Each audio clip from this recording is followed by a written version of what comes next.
Welcome back to The Art of Natural Beauty, episode number 14.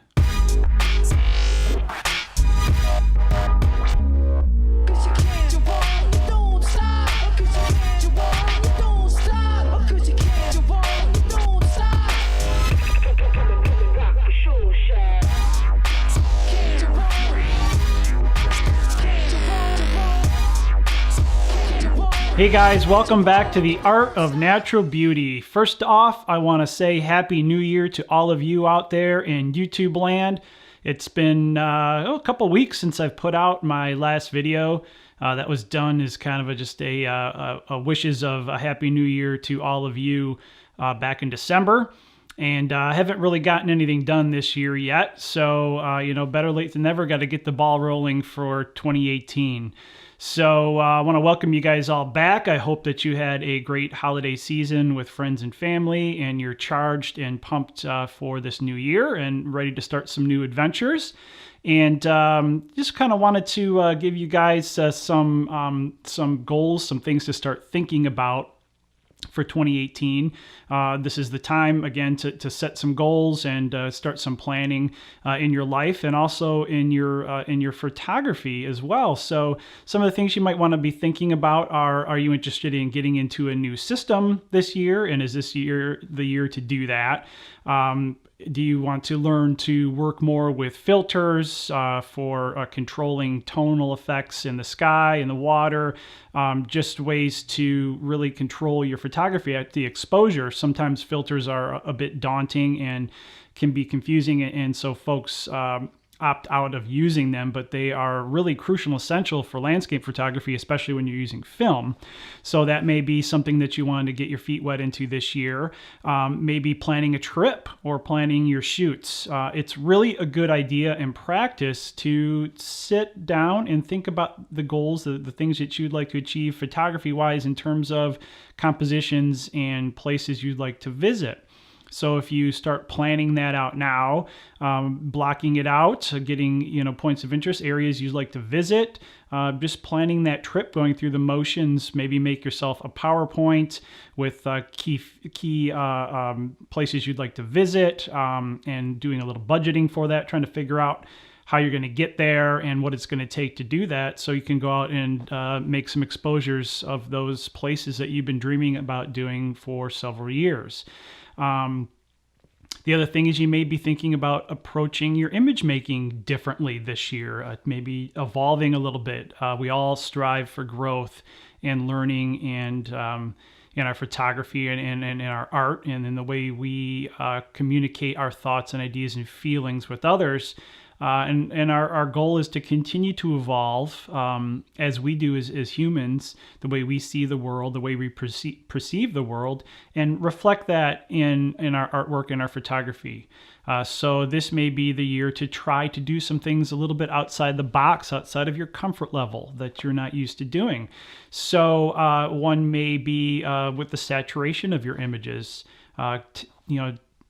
Generally, we're very comfortable working in a certain area, and one way to kind of change and push ourselves outside of our comfort level is to maybe desaturate our images a little bit more, pull some of that color saturation out, kind of flatten it out a little bit. I'm not talking about going completely black and white with an image, but maybe toning things down a little bit. Play with that style. See how you feel when you do that. When you take some saturation out of an image you would normally want to pump saturation into or leave it the way it was captured. Another one would be to push tones in one direction or the other a little bit further than you're comfortable with. Possibly really pushing your bright tones to the extreme and pushing your dark tones to the extreme, so you get this real contrast of tonal range, almost more graphically resembling a graphic element than a photograph. And you can do that depending on what you're shooting. Say if you're shooting a snow field and it's snowing in the background and you've got some dark trees, some cherry trees or apple trees running through an orchard, you can really push those white tones in the snow, those bright tones in the snow and the sky to the extreme edge, and then take those dark tones of your trees and bring them back the other way. And now you've got a little bit different feeling in your image tonally. So that's something you can play with, pushing tones further than you generally would. Explore your style. Try to take it to a new level this year. Always continue to evolve your photography and your expression and grow and learn as you do that. Maybe one thing you need to do is look for some new inspiration. There's a lot of great photography on the web, but at times styles that are, I guess, perceived as popular start to rise up to the top. So you're getting more of because a certain style is very popular for a set amount of years, you're really getting exposed to that style, that one mono style, mostly when you're doing your searches. And sometimes it can be kind of hard to find some of those folks that are pushing the envelope and trying out some different experimental approaches to their photography and their work. So some of the photo sites or social media, places like that can become kind of stale and mundane when you want to get inspiration from different styles. So you need to explore a little bit further sometimes to find something new somebody's doing differently than everybody else. And that's not always the place to do that is not always going to be on your very popular photo sharing sites like Instagram or 500 Pics, Facebook. Those type of places may not be the place to look. And in fact, you may want to look outside of photography itself and perhaps look at movies, motion picture, that type of thing, and look into different genres. One of the genres I've been exploring lately has been the anime genre. It's not something that I've been exposed to a lot in the past, but I've been watching some anime films from Studio Ghibli, and one of them that I would like to mention is The Red Turtle.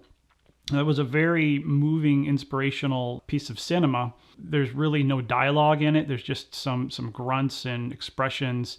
But the immersement that you're immersed into the story via the stylization of the animation. It really brings you into it because it's a little bit different than you're used to seeing. The sound design in these productions is amazing. If you sit there and you listen, you can hear the water moving, the wind blowing, just ambient sounds in the background in quiet situations. Maybe if somebody's in a room, there may be a low ambient rumble.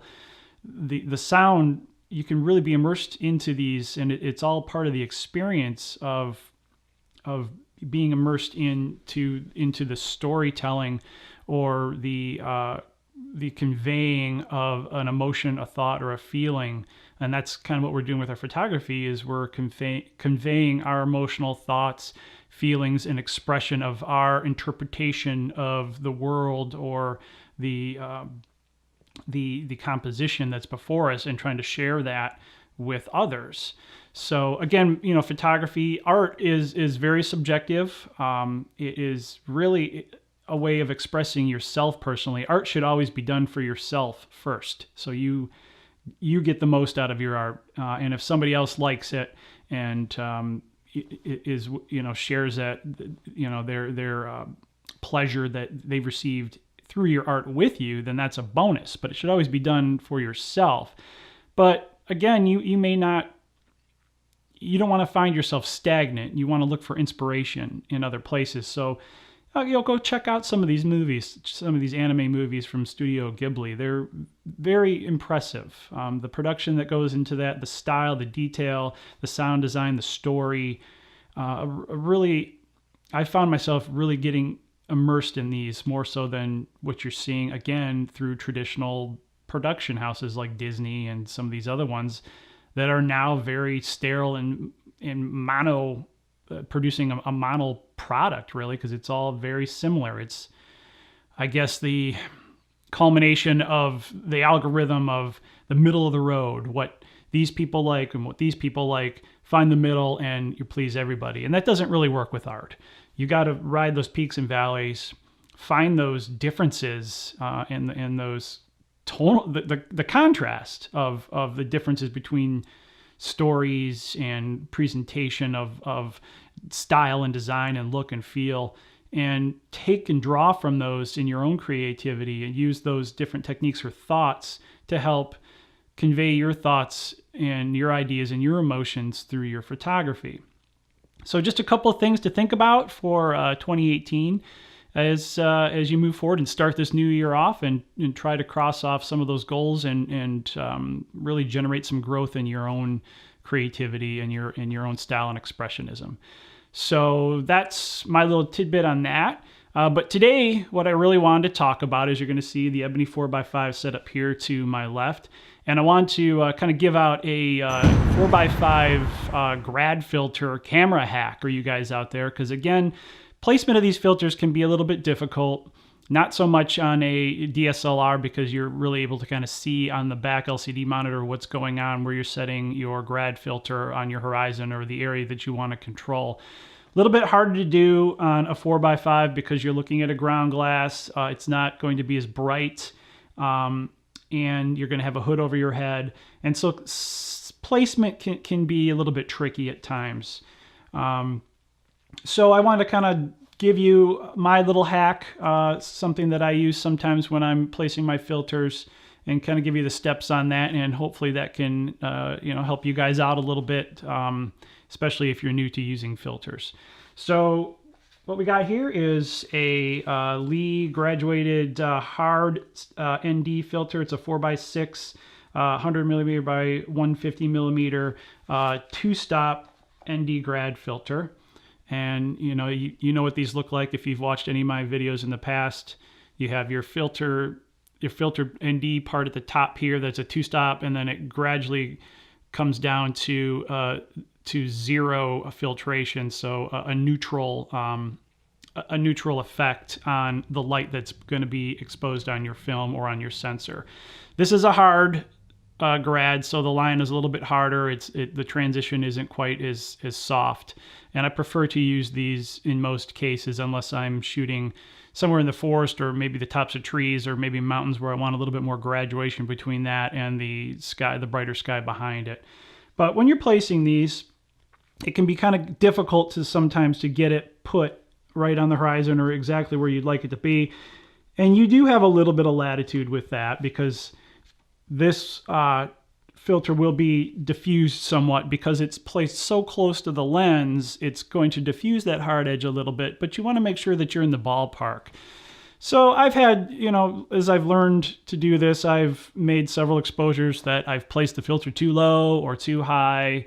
Generally it's too low, and I've encroached into my foreground, and I've kind of, mudded it up a little bit, mucked it up a little bit, and had to fight with that in post-production to try to dodge that area back so it was a little bit lighter. It doesn't really always turn out so well. So the practice really is to set up your composition first, and then to place your filter, looking through the ground glass, looking at your image on the ground glass with the hood over you in the back, and place it. Again, it's kind of hard to see that when you're opened, your lens is opened all the way up to its widest aperture, which on this lens here, it's 5.6. So what you would do is you would place that in the area you think it's right, and then you would stop down your aperture to what you're going to be shooting at, let's say f/22 in this case. And you're going to lose light on the back of the ground glass, but that line of the Grad filter is going to become more apparent. So if you're a little bit low or high, you should be able to adjust that. But again, you're really decreasing the light now coming through on your ground glass, so it can be kind of hard to see that depending on the available light in the area you're shooting. So if it's the blue hour or it's early in the morning, you're not going to have as much light. It's going to make it difficult to set your filter properly. So one thing that I found that helps when doing this is to have a little bit of a little cheat guide. And what I've found works pretty well are these little cards that come in your 4x5 sheet film boxes. Now 8x10, it's going to be much larger, obviously. So you could use index cards or something like that. But these cards that come in either your Kodak Ektar or in your Fuji Velvia Fujifilm boxes work pretty well. I started out using the ones that come with the Kodak Ektar because they're a single card, and the Velvia cards are actually kind of bookended, right? So it's more of like a folder, it folds onto the film. I started using these and placing them into my film holder, and now you've got a real hard line that you're going to be able to see when your lens is opened up all the way. You're really going to see that edge right there because you're going to be blocking off the rest of the composition. So you can use this card to kind of set where you want that grad filter. Now, all grad filter holders are going to have a couple of slots. This is a 2 slot. You can extend these slots. You can add up to 4 slots or more onto there. But generally what I would do is I'd place this in the very frontmost filter slot, find my horizon line and leave it. Now, depending on how tight you have the screws on here, this may or may not hold very well. So what I've decided to start doing instead was using the Fuji Velvia piece because it's a folded piece of stock and there's a little bit thicker edge there that will kind of catch when you stick it in. So if I fold this and place it into the front slot, now it stays a little bit better. So this is a good hack right here to use if you're having trouble seeing that graduated edge on your filter to get placement to be exactly where you want. So now I know I can, okay, say my horizon is here. I'm happy with that. I can then take my filter and I can place it in the slot right behind the card stock. And I can bring that down, looking at the front to see where the graduation starts, and then slowly back that up till I'm even with the card stock itself. And once I'm happy with placement, I can remove my card stock. I would then still encourage you to stop down your lens to whatever aperture you're going to be shooting at and check that placement again. But this method, this hack, is going to get you much closer to placing that filter because you do have a guideline to start from the front, a little bit of a hack, a cheat to see where that line is. So that's something that I've been doing for a while now. It seems to help pretty well because, again, in the 4x5, I can see through the lens. It's a TTL through the lens. I'm actually looking. It's not like my rangefinder, like the Mamiya. That's a little bit different story. And I'm going to do a filter placement camera hack for the Mamiya 7 II as well in the next episode. But yeah, I hope that helps you guys out. It certainly helped me with placement. And as I've gotten more used to working with the system over the years, I found I don't quite need that as much anymore as I did when I first started out using. But it could be a useful tool for some of you guys that are just getting into filters and filter placement and using a system like this, a view camera system, which again can be kind of hard to see on the ground glass exactly where you're placing that filter. So that's going to kind of end this episode today. Didn't have anything else really to share with you, but wanted to get the ball rolling for 2018 with a video and just touch base with you guys and share a great little hack with you that I hope will help you out in the future.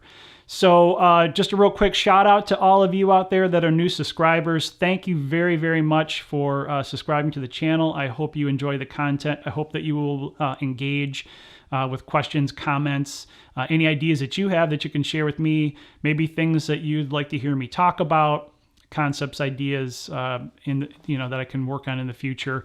Please share those comments below and let me know. If you're just catching this video and watching it in the recommended videos, please subscribe. I'd really appreciate that very much. And you can check out some of my work by heading over to jasonrobertjones.com, and I've got about 5 new images that I have posted up into the various portfolios there as well from this past summer and fall of 2017. So looking forward to many more images in the future, looking forward to much more interaction with you guys here in the future. Again, thank you so much for the support. And until next time, enjoy the art of natural beauty.